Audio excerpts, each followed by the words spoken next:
Joining me now, the former SEAL Team 6 leader who killed Osama bin Laden, Rob O'Neill, also Fox News contributor. Rob, great to have you here. Thanks for having me, Lou. Great to be here. Mosul, under siege now. 6 villages at the last count taken on the perimeter of Mosul. Your expectations? Well, right now they're surrounding Mosul. They want to find a spot where ISIS can no longer escape. So they got some Kurds to the north and east, and then the Iraqi military to the south. And Turkey's involved a little bit. We're not sure how much or how much people are saying, but they're just surrounded right now. They're telling the people to stay inside their homes, and then the villages they're taking right now are mainly former Christian villages and sites of the worst atrocities that ISIS would commit. So they're not going to meet a lot of resistance. There are meeting some resistance. They're pounding them, but once they get into the urban combat in Mosul proper, it could be a really ugly fight that could take months. An ugly fight that could take months.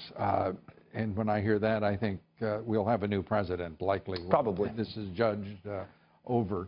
But Americans engaged there. I love this attitude that's developing among some of the political elites, and particularly Hillary Clinton, who talk about special operators, special forces, as if they're not ground troops, as if they're not Americans. Well, you'll notice, too, when they start talking about on the ground, they'll say that, well, they're advisors and they're intelligence. And they did admit today, though, I'm not sure it was on purpose, they said forward air controllers, which are the guys controlling the coalition aircraft. So they're there. I mean, they'll say, okay, but they're not on the front lines. Okay, you're in a spot where the front lines isn't really that.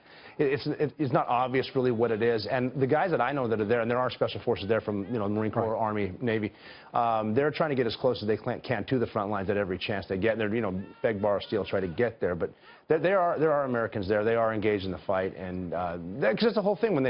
I've been there a bunch of times. This is an Iraqi-led mission or an Afghan-led mission. It's more of a, all right, how do we get them to do something and kind of stay out of our ways? We hit the objective. And the relationship between the Iranians and the Iraqis, obviously far better than the relationship between Iraq and the United States. Well, it's interesting there because the relationship between the Iranians and the Iraqi Shiites, that's the relationship. The Sunni and the Iranians don't get along at all. That's what's going to be interesting, because you're going to have a mostly Shia, partly Sunni Iraqi army trying to get into a Sunni town of Mosul, and the Sunnis there that were loyal to ISIS. What's going to happen when the Shias come in? A couple of your comments recently on the administration.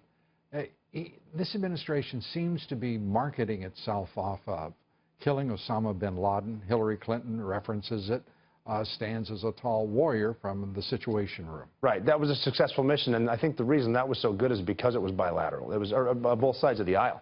You had part of the cabinet were some conservatives, part were liberals, but everyone was in agreement that this needs to be done, and everyone did their part. But like I was saying the other day, we weren't doing that so someone could get elected. We didn't go in there. I kissed my kids goodbye knowing I would never see them again, not because I wanted someone to get elected. I wanted to avenge the people that jumped out of the towers, the first responders who rushed into the Pentagon, the people on Flight 93 in Pennsylvania that helped take it down so it didn't have a more catastrophic effect on that horrible day. And I mean, yeah, Hillary Clinton probably had her part, but we didn't, like I said earlier, we didn't kill Osama bin Laden because of her. Yeah. And that's sometimes lost, not just simply on Hillary Clinton, but a lot of people in Washington, D.C. who seem to take great pride in what you and your comrades. There should be pride taken in it, but that was a night where we actually did what we're supposed to do. Rob O'Neill. Lou, thanks again. Appreciate it. Awesome. Thanks so much.